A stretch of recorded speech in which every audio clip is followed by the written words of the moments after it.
வணக்கம். என் பேர் மௌனிஷா. நான் 12th வரேன். நான் படித்த கதை புக்கு பேர் ஒரு சாமானியனின் சிறுவர் சிறுகதைகள். இதை எழுதினவர் ஜோதி. இதில் இருக்கிற தலைப்பு புத்திசாலிமான். இந்த கதையில் ஒரு மலை அடிவாரத்தில் ஒரு கிராமம் இருக்கு. அங்கே வாழ்கிற மக்கள் ஆடு மாடெல்லாம் மேய்க்கிறாங்க. அப்புறம் அந்த காட்டுக்குள்ள இருக்கிற அந்த காட்டுக்குள்ள இருக்கிற மிருகங்கள் எல்லாத்தையும் அந்த காட்டுக்குள்ள இருக்கிற சிங்கம் வேட்டையாடுது. அதை விரும்பாத மக்கள் அவங்க பெரிய அதிகாரிகிட்ட போய் கம்ப்ளைண்ட் பண்றாங்க. அந்த அதிகாரி 4-5 நாளா எந்த ஒரு ஆக்ஷனும் எடுக்காம அப்புறம் வராங்க. 5 நாள் கழிச்சு வராங்க. சரி, நாங்க ஒரு காட்டுக்குள்ள ஒரு கூண்டு வைப்போம். அந்த கூண்டுக்குள்ள சுத்தியும் அந்த இலையெல்லாம் இருக்கிறங்காட்டி அந்த கூண்டு தெரியாது. அதுல ஒரு ஆடை விட்டுறலாம்.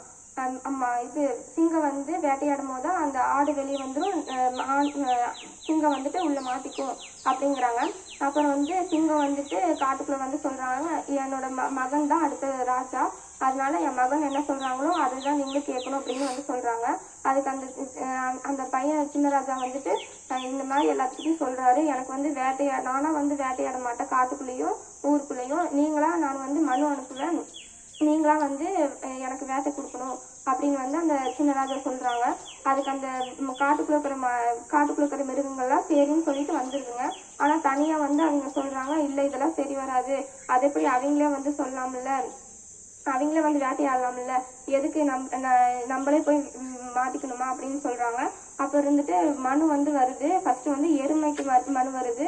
அந்த எருமை அடுத்த நாள் போகணும். அந்த எருமை அழுகுது, நான் என்னால முடியாது, எனக்கு ஒரு சின்ன குழந்தை இருக்கு, நான் எப்படி போவேன் அப்படின்னு சொல்லிட்டு அழுதுட்டே போய் ராஜா கிட்ட சொல்லுது, இந்த மாதிரி எனக்கு ஒரு சின்ன பையன் இருக்கிறான், அவனுக்கு நான் பார்த்துக்கணும், என்னை விட்டுருங்க அப்படின்னு சொல்லுது. அதுக்கு அந்த ராஜா எனக்கெல்லாம் தெரியாது, நான் அவனை வேட்டையாடுவேன் அப்படின்னு சொல்லிட்டு சொல்லி வேட்டையாடிடுது. அடுத்த நாள் ஒட்டகச்சிவிங்கிக்கு மனு வருது.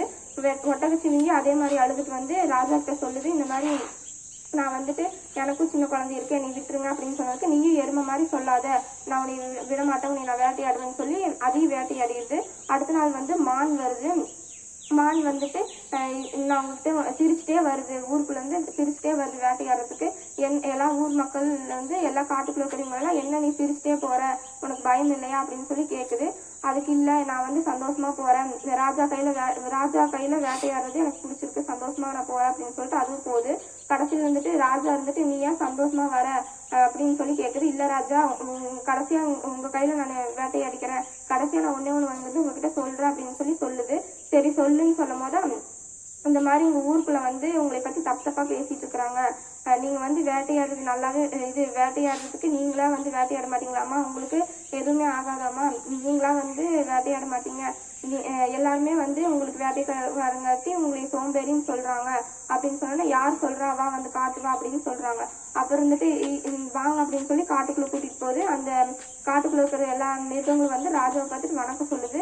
சரி விடு அப்படின்னு சொல்லிட்டு ராஜா மான் கிட்ட கேக்குது, யார் அந்த என்னை பத்தி தப்பா சொன்னது சொல்லு, அவனை நான் எல்லாத்துக்கு முன்னாடி வேட்டையாடுறேன், நான் ஒரு சிங்கம் நிரூபிக்கிறேன் அப்படின்னு சொல்லி சிங்கம் சொல்லுதாமா. அப்புறம் அந்த கூண்டு தெரியல, அந்த ஆடை காட்டுது.